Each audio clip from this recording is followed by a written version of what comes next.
and how we are going to use them in terms of text. Okay. We all have some idea about how we are going to how we train the neural networks and all. So we are going to study basics about uh, how this neural network is used in terms of text. Okay, so let's start.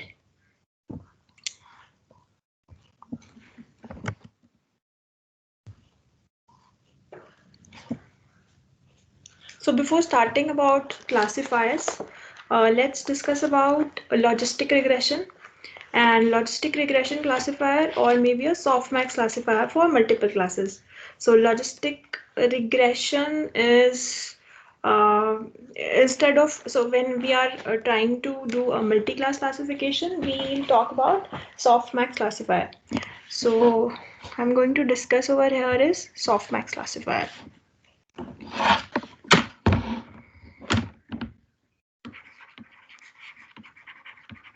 And then we'll move on to neural network. Okay, so let's see. So suppose I have a training data, xi, yi kind of training data, where x are samples and y is the predicted value. And let's say I vary from 1 to n, so n number of samples, and dimension of x is this is d dimension vector, so this is x1 x2 up to xn, and this is x, and then I have y again for each and every sample that we are having in the data set. So d is the dimension of, so d is features. Okay, uh, and then let's see, we have c classes. It can be 1 to c, so y can vary from 1 to up to c classes. Uh, so output can be in either of these three classes. Maybe in the sentiments we have three, that is positive, negative, and neutral class. So let's say we have up to C classes. So these are the notations. So before starting, so xi is the training, xi is a training sample, ith training sample, and this x is the input and y is the output. Okay, now sorry, so let's discuss about, so what is the, so before discussing about any classifier, so we have three things in mind always. So what are those three things? First is hypothesis. Second is we want to know what are the parameters that my model should learn. And what is the next thing? Loss function or cost function, right?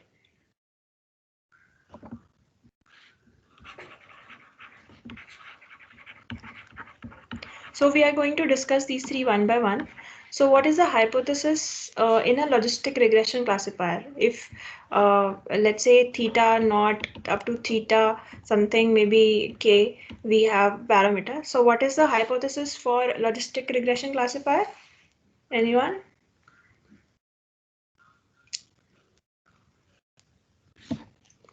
Or I can say instead of theta, we can have parameters like weights. So that would be something like W1, W2, and so on. Okay, that can be, let's say, W1, W2, and so on. So these are all the weights, or maybe M.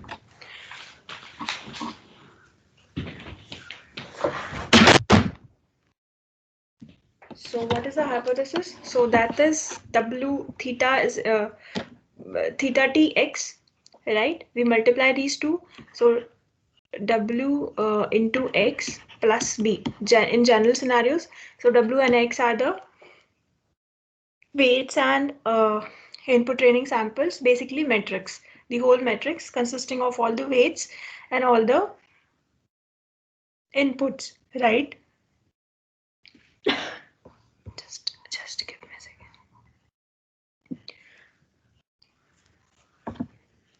Okay, so Then we have, so this is for logistic regression, right?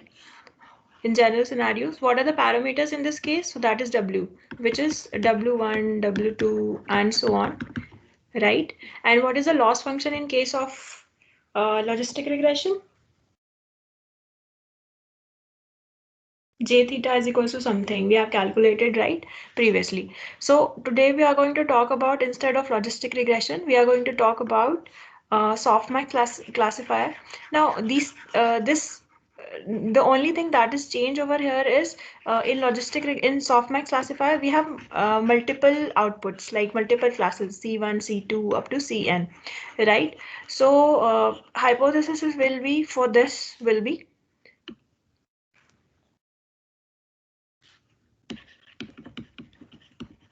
again, the same. Parameters would be some theta or some W, whatever. And what is the loss function? So we use cross entropy loss over here. So let's discuss what this loss is and how this is coming.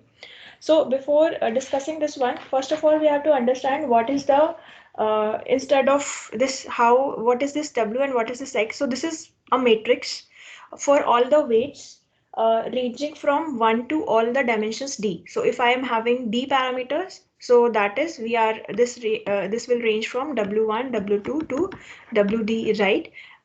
For each and every parameter that we are having, and X is the matrix which is storing this input.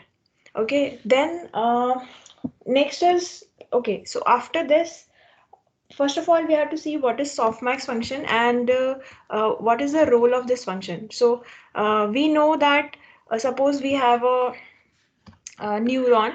So first of all, we calculate some theta tx or w2 tx, then we apply some activation function, right?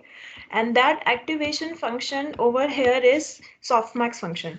So softmax function is some, let's say f over here. So what is this f? So softmax function is, value of this softmax function is, this is p y by x uh, exponential.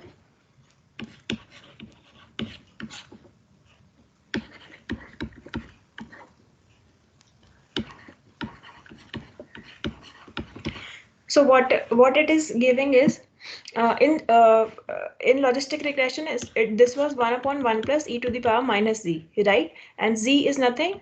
Z is theta wtx. Okay, in this was logistic regression. Now there is only one change in softmax. Our function is changed to e to the power fy. Fy is nothing. This one, your hypothesis, which is wtx, and then sum over all the classes, because you want to normalize over all the classes. So you have, let's say, c1, c2, c3, three classes in terms of sentiment analysis. So this would be 1 to 3. So you want to normalize, so that is why you keep a sum of exponent for all these three, divide by so in the denominator. Okay, so this is your softmax function. Now so your final output is, and the loss function, so this is your softmax function. So activation function, but basically this one is activation.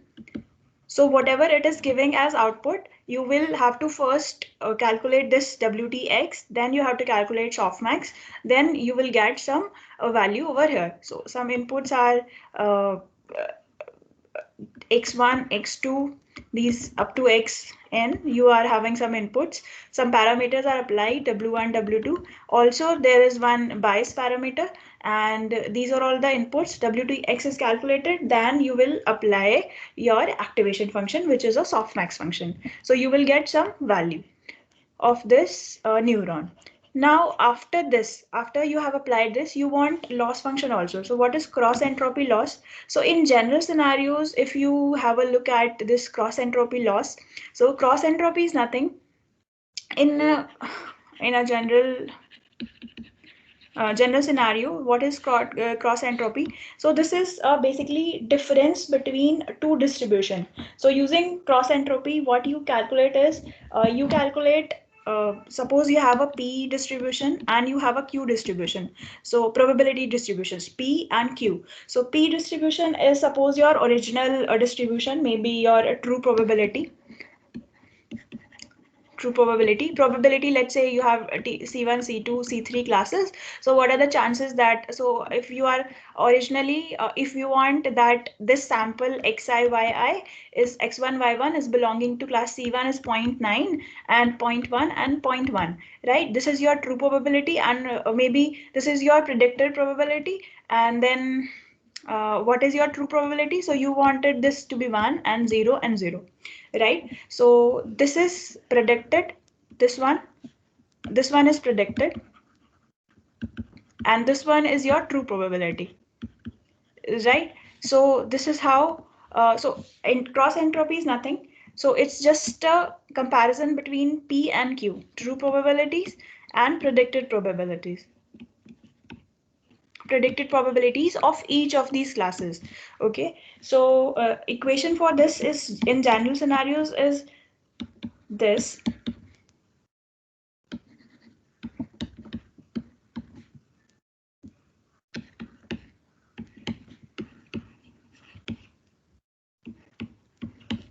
Okay, so this is the equation in general scenarios. So what is this saying? That so it is basically measure of the how your P is different from Q.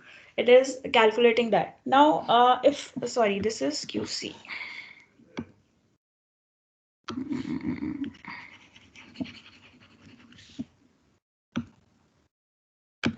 This is QC. So it is calculating how P and Q are different from each other. Okay. Now, if you can see, suppose you are doing a one hot encoding or something, or your classes. So because if you are having a sample, so it should belong to one class, right? So if it is belonging to one class, so most of these would be 0, and wherever that sample is belonging to one class, so this x1 y1 is belonging to only C1, and rest all are zeros. So in that case, only that sample where in which class that is belonging, that would be 1, rest all PCs would be 0. So this is generally generalized to value, which is something like all the wherever PCs are 0, so we are not considering that one. So only where values was not 0, we'll consider that one, and this will be calculated as minus log of QC.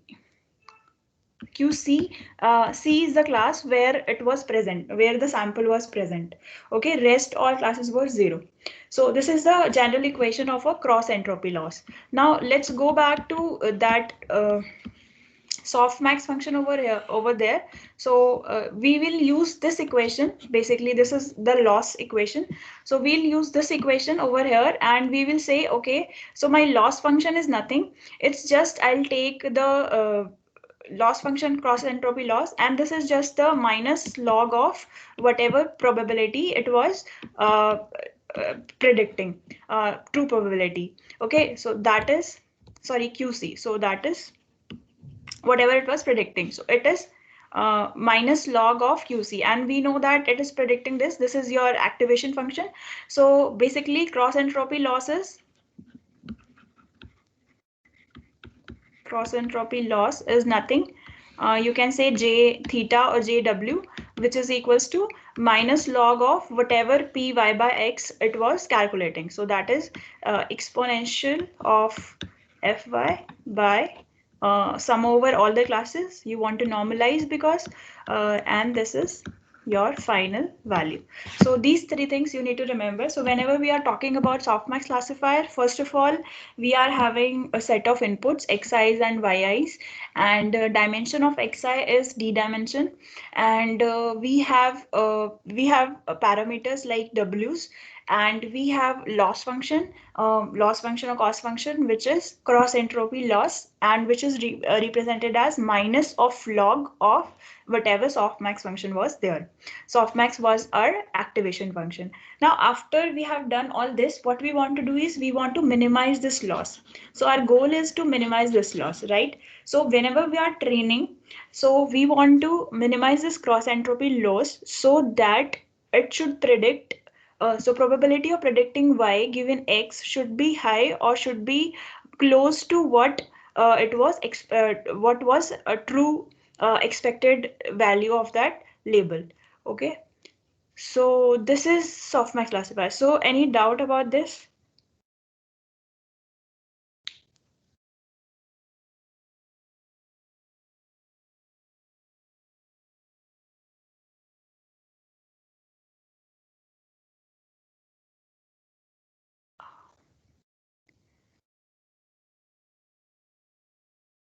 Okay, I guess no question. So, can you tell me whether this softmax classifier is showing, softmax classifier is a linear or a non-linear classifier?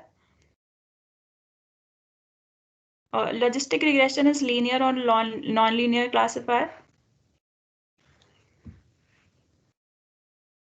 Linear. Linear, right. So it will divide your data points into a linear boundary. So if it is having plus 0 and so on. So now what happens if your data sample, in general scenarios, we don't have a linear boundary in classification, right? So this is the disadvantage. So this linear boundary will lead to high bias or high variance. High variance or high bias.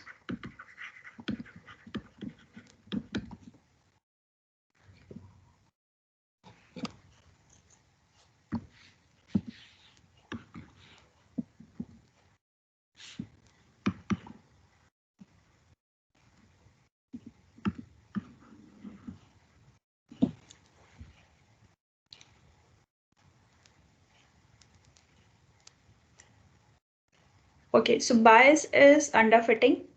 Bias means whenever we are talking about high bias, then that means our classifier is not able to distinguish between data points, and it is not able to classify, define a good decision, a good boundary in between classes. Okay, that means it is showing underfitting, and underfitting means high bias. So this is high bias. We have underfitting because we have samples in both of the side of our decision boundary. So samples are not correctly. So this decision boundary should be something like this, and it should be something like this actually, right? So then it's not underfitting. Okay, so high bias is there, which is underfitting. So to remove, so in general scenarios, we don't use this softmax classifier. What we use is we use a neural network. Basically, we use deep neural network. So let's see how this neural network works. Now, one more question. So if this is a softmax classifier, so how many parameters we have for training over here? So while this softmax classifier is getting trained, so how many parameters it is training? So it is training W1 to WT D. So this is D parameters it is having that it needs to learn these weights it needs to learn while it is training, right?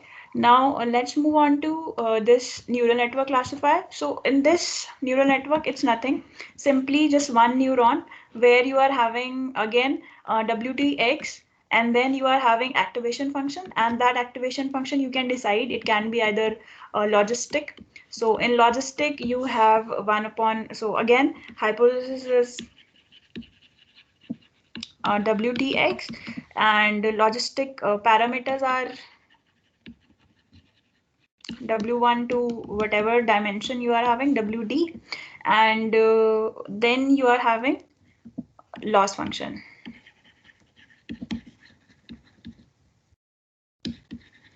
Okay, so for this, for logistic, it is 1 upon 1 plus e to the power minus z, right? So final cost function that you'll calculate is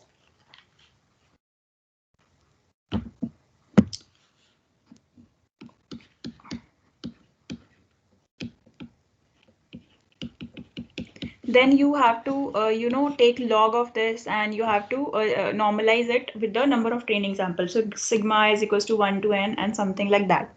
Okay, so this is hypothesis, parameters, and cost function. Now one more thing. So in text, what happens is, now let's talk about input, whatever we are giving. So there are three things whenever we are talking about text. So earlier we have text in the form of words. So words, let's say I want to train on apple, mango, and banana. So what I will give as input is, I will just give this word as input to my training whenever I'm training uh, to the model. Okay, so I will give this first word, second word as, and third word. So maybe I can rewrite it as 1, 2, and 3. And whenever apple comes, I will give 1 as input feature. So this is called localist representation.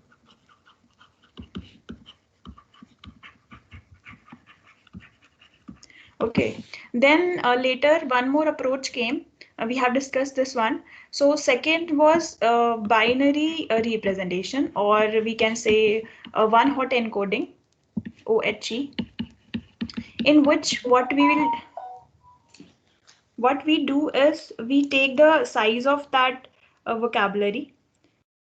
For example, suppose I have 100 words in my vocabulary. So size of this apple would be, whenever apple is present, it is 1, 0, 0, 0, 0, and second word would be 0, 1, 0, 0, 0, 0, and so on. And similarly 0, 0, 0, 0, 1 whenever banana was present. So this is called one hot encoding. So in this, there is one this was a better representation. Now disadvantage of this was size, and size of vector is too large, and second thing, no semantic semantic uh, relationship between these two words. Suppose I'm writing apple and mango, these two are fruits, and I'm talking about pen and paper, these two are some materials. So apple and mango should be similar. So there's no relationship. Semantic relationship was not there. Okay, so to remove this, one more thing that was proposed was, okay, create a vector, and in this vector you will write relationship of this first word, word 1, word 2, word 3, and you will write, okay, how much these words are similar to each other. You will calculate something and you will generate a matrix again. So in addition to this one hot encoding, you will store one more matrix, and this matrix will keep the relationships between these vectors. Okay, now this approach was used in, I think this approach was practically used, but disadvantage of this is, again, you are storing so many things, you are storing so many zeros, as well as you are storing this relationship between words. Okay, so these two things are there. Now this approach was discarded. Later on, the best and the third approach that we generally talk about is word embedding. And in word embedding, instead of storing this 100 dimension vector, we reduce this dimension to the semantic, some information, we reduce this to maybe 10, and we store the semantic relationship between words. So if my vocabulary has 10 words, so I will calculate the distance from one each and every word to all the words, so 10 cross 10, and I will generate a matrix, like I will generate features. These words are stored as features instead of storing the zeros and ones. So suppose apple was there, so I will say, okay, apple and mango was similar, so these two words should be stored in the form of vector, and that vector is of some smaller size, and that vector represents the relationship between these two words. For example, let's see,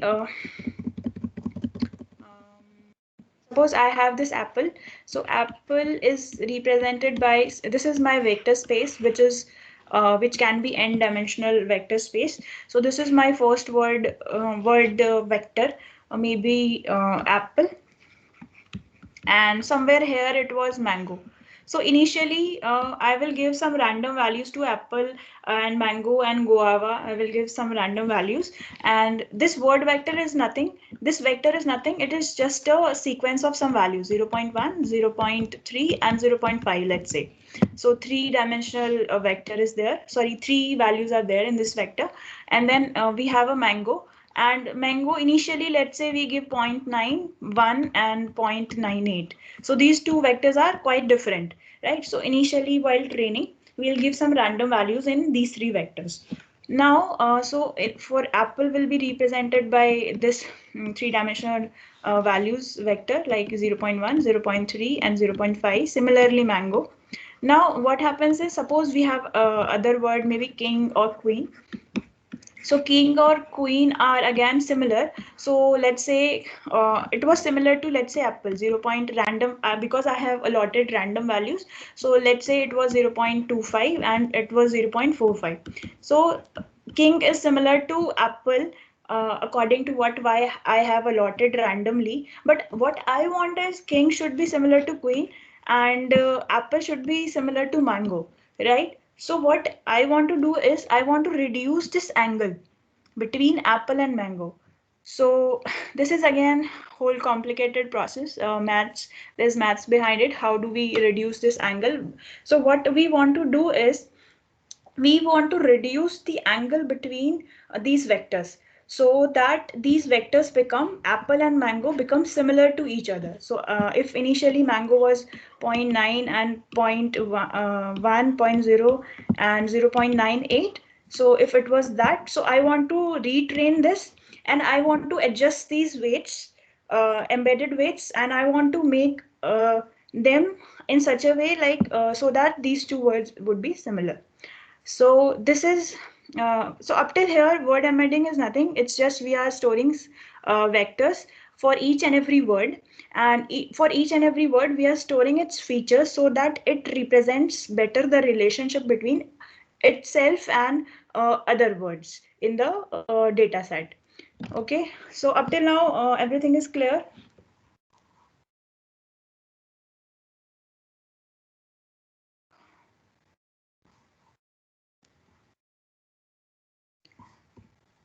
Any doubt about that?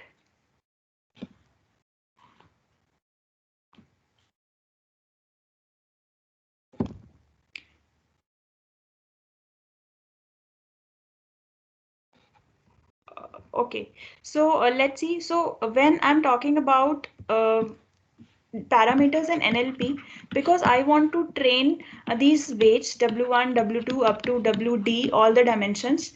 Plus, I want to train whatever the embedded vectors that I'm feeding into.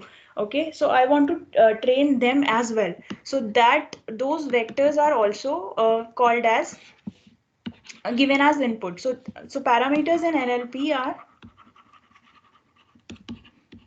these weights plus all the representations of word. Maybe that can be first word was king, and second word was queen, and third word was maybe some apple or mango. So these representations of words are also trained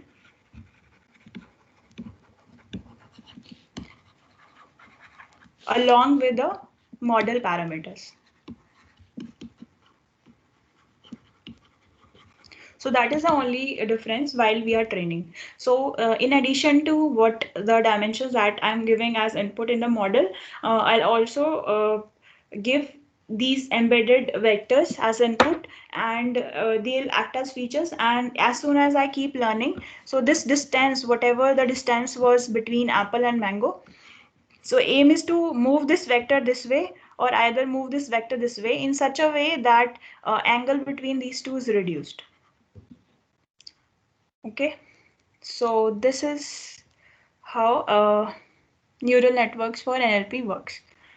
Rest all would be the same. Rest you will give. So in a simple neural network, what happens is we have set of input neurons, that is x1, x2, x3, x4. We have some bias, unit neuron, basically bias. And then what we will do is we calculate the weights. Okay, this is my layer 1, this is my layer 2 over here,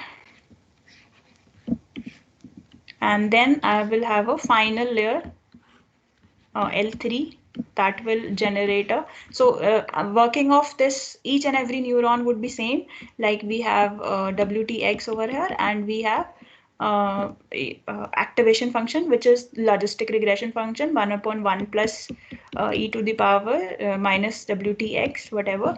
Okay, and then it will calculate. So if you calculate the activation from previous layer would be some this one,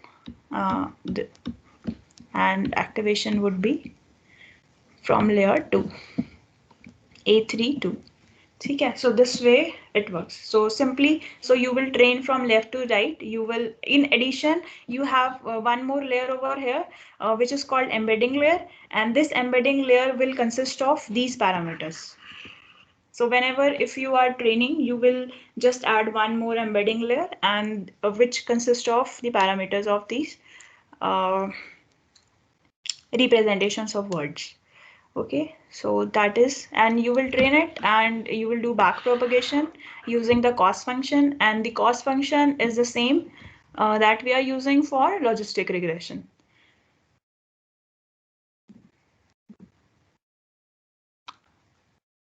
So that is it. So any doubts about this?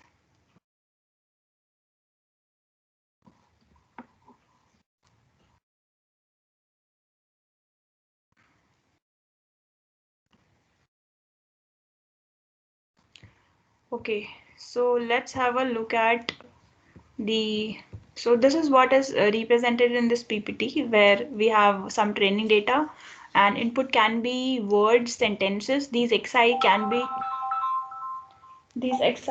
be words, sentences, or documents. Then we have YI, labels of C classes that are to be predicted, and these can be sentiments. So in case of sentiment, you have three classes. In case of name entities, you will have multiple classes, and so on. Okay, then what do we do is we just, so this is the formula that is given. So first of all, we have for Softmax classifier. So we have discussed this. Then we have a neural network classifier simply. And so in addition to conventional parameters, we also have representations, that is word representation. We give them as input while training. Okay. So this is simple neural network. So that is it for today. Only one topic, word window classification. You have to do this on your own. This is for self-study. We can discuss this one if you feel like you are not able to get through this.